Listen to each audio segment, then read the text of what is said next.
Dewan juri yang terhormat, terima kasih atas waktu yang diberikan. Debat akan saya mulai dalam 3, 2, dan 1. Rekan berpikir dari tim afirmatif yang hidup dalam romantisasi idealisme serta publik yang logis. Selamat pagi, perkenalkan saya Afifah Nurul Ain sebagai pembicara satu dari tim oposisi pada mosi perdebatan hari ini. Kami di sini tidak menyesali transisi OpenAI, melainkan merayakan sebagai sebuah evolusi struktural yang mutlak diperlukan. Tim afirmatif baru saja membawakan sebuah narasi indah bagaimana sebuah lembaga riset non-profit harus tetap suci dari sentuhan komersial. Namun, sayangnya narasi mereka gagal melihat realitas di lapangan dan terjebak dalam utopia. Mereka lupa bahwa altruisme dan niat baik saja tidak dapat membayar tagihan listrik, pusat data, dan membeli ratusan ribu chip grafis tercanggih di dunia ini. Hari ini afirmatif mengatakan bahwa sebuah dunia di mana teknologi tercanggih dalam sejarah manusia itu dapat dibangun hanya dengan modal niat baik ataupun kotak donasi dari filantropi.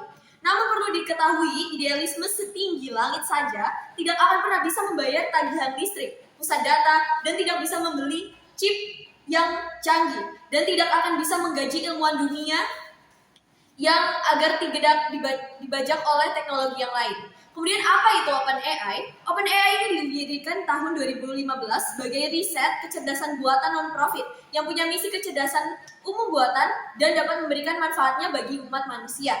Kemudian struktur profit terbatas, hanya boleh memberikan keuntungan dalam batas tertentu saja dan tidak ditetapkan.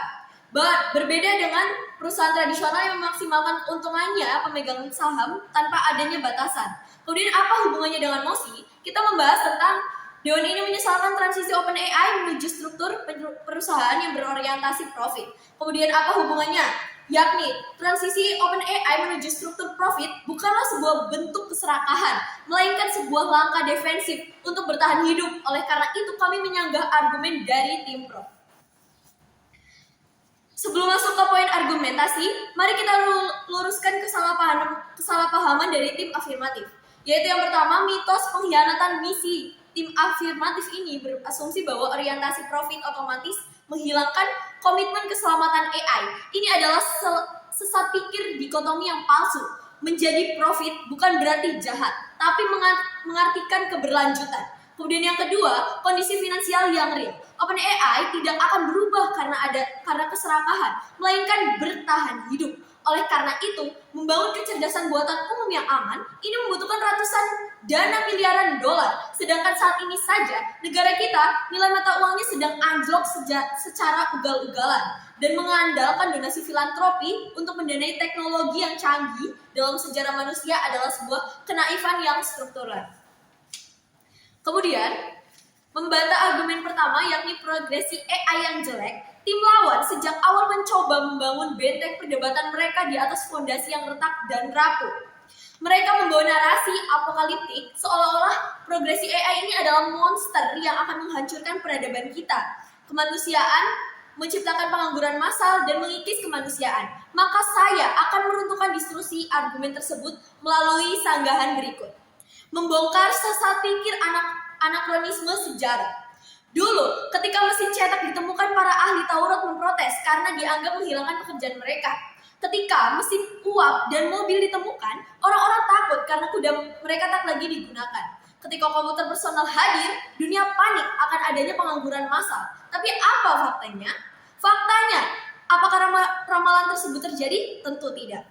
Teknologi tidak pernah memusnahkan lapangan pekerjaan. Teknologi menggeser sekaligus menaikkan nilai lapangan kerja tersebut.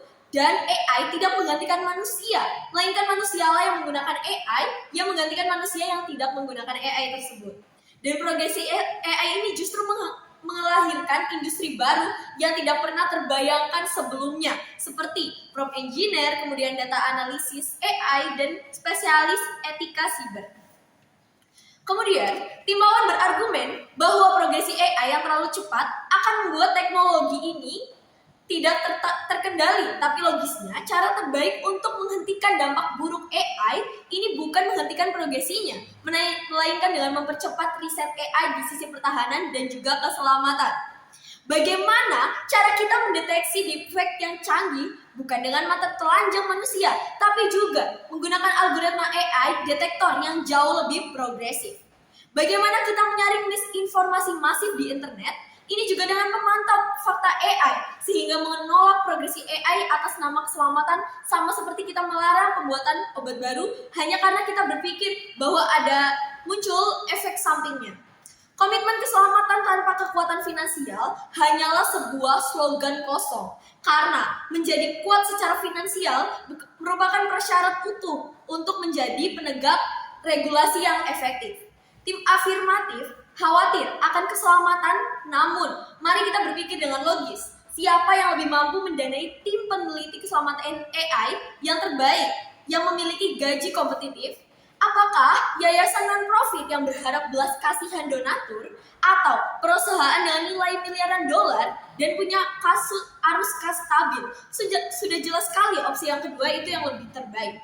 Dengan struktur komersial, OpenAI ini dapat berpotensi menarik talenta-talenta terbaik dari dunia, dari kecengkraman perusahaan teknologi yang bahkan tidak peduli dengan etika, dan menempatkan mereka di OpenAI untuk membangun AI yang lebih aman di bawah pengawasan misi awal mereka.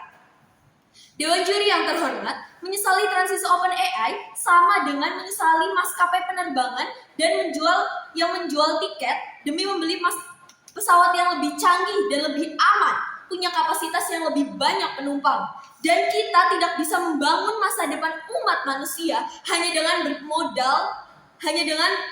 bermodal proposal donasi, sehingga transisi ini adalah langkah pragmatis yang lebih berani, yakni mengubah OpenAI menjadi institusi besar yang mandiri, kuat, dan mampu membawa AI ke seluruh penjuru dunia secara aman. Oleh karena itu, bangga menjadi tim oposisi.